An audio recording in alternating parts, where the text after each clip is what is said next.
Assalamualaikum warahmatullahi wabarakatuh. Perkenalkan, nama saya Muhammad Gusti Bowono. Saya Hadi Perdana. Saya Quratul Aini. Saya Yuni Permatasari.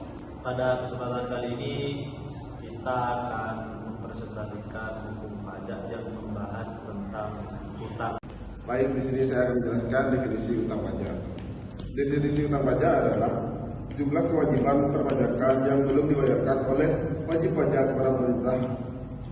Utang pajak dapat timbul karena berbagai alasan, seperti kesalahan dalam perhitungan, keterlambatan pembayaran, atau kurangnya pemahaman wajib pajak terhadap peraturan perpajakan yang berlaku.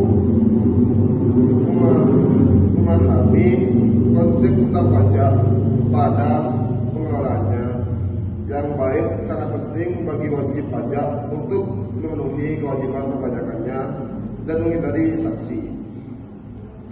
Jenis-jenis utang pajak.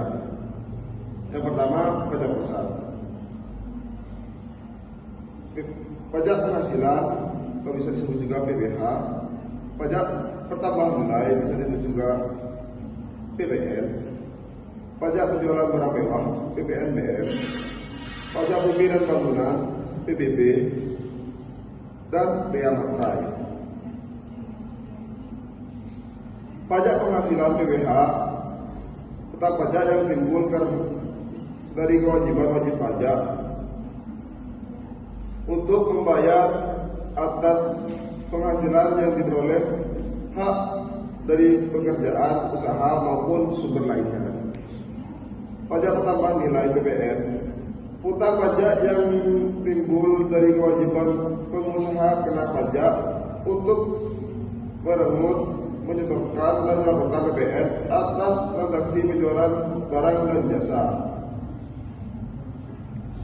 Pajak penjualan barang mewah, sesuai namanya PPNBM, merupakan pajak penjualan yang dikenakan atas transaksi barang mewah yang didapatkan dari dalam maupun luar negeri.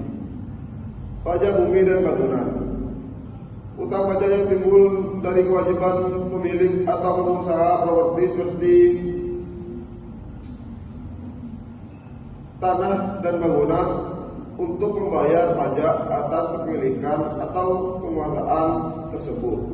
Bea materai. BM termasuk macam-macam pajak di Indonesia yang dibebankan atas pemanfaatan dokumen, contohnya akta notaris, surat perjanjian, kwitansi pembayaran, hingga surat berharga yang memuat norma nominal uang di atas jumlah dan ketentuan tertentu. Baik, itu saja yang mungkin dapat saya simpulkan. Baik, saya akan melanjutkan pembahasan dari Mas Rehan mengenai pajak daerah. Yang pertama, pajak daerah tingkat 1 provinsi seperti pajak kendaraan bermotor yang disingkat PKB dan BBNKB. Yang kedua, pajak daerah tingkat 2 kabupaten atau kota seperti pajak hotel dan restoran, pajak hiburan, pajak reklame, pajak penerangan jalan. Poin selanjutnya, tindakan penagihan pajak. Yang pertama, penagihan secara pasif adalah penagihan pajak dengan cara 1.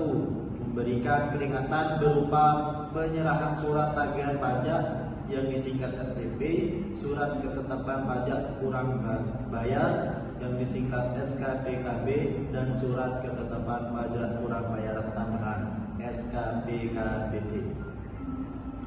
Yang kedua, apabila belum berhasil dilanjutkan dengan surat teguran.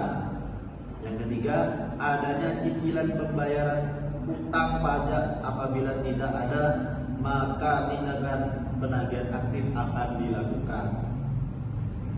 Yang kedua, poin yang kedua, penagihan secara aktif adalah penagihan dengan cara menggunakan surat paksa dan dilanjutkan dengan tindakan sita. Mungkin hanya itu yang dapat saya sampaikan, kurang dan lebihnya dilanjut oleh teman saya. selanjutnya dampak utang pajak bagi wajib pajak. Di antaranya ada bebas bunga dan denda, masalah hukum, reputasi buruk, dan kesulitan berusaha.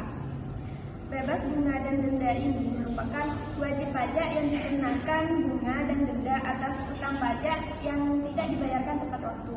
Hal ini dapat memberatkan kondisi keuangan wajib pajak.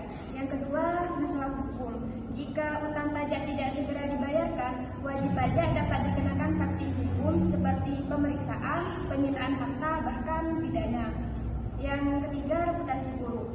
Utang pajak yang tidak segera dibayarkan dapat memberikan citra buruk bagi wajib pajak di mata masyarakat dan pemerintah. Yang terakhir ada kesulitan berusaha. Utang pajak yang terus menumpuk dan dapat menghambat kemampuan wajib pajak untuk mengembangkan usaha atau memperoleh pinjaman dari lembaga keuangan. Poin selanjutnya penghapusan utang pajak. Di antaranya pembayaran, di mana melakukan pembayaran secara lunas dalam bentuk uang kertas negara. Yang ketiga, kompensasi. Yang kedua, kompensasi. Kompensasi dilakukan jika wajib pajak memiliki kelebihan membayar pajak, sehingga nominal kelebihannya dapat dialokasikan untuk membayar utang pajak. Yang ketiga, kadaluarsa. Adanya kadaluarsa penagihan jika utang pajak sudah melampaui 5 tahun terhitung sejak tanggal terutang pajak. Yang keempat, pembebasan. Ketika utang pajak ditiadakan oleh satu pihak, namun pembebasan utang pajak tidak diberikan pada pokok pajaknya, melainkan hanya terhadap sanksi administrasi.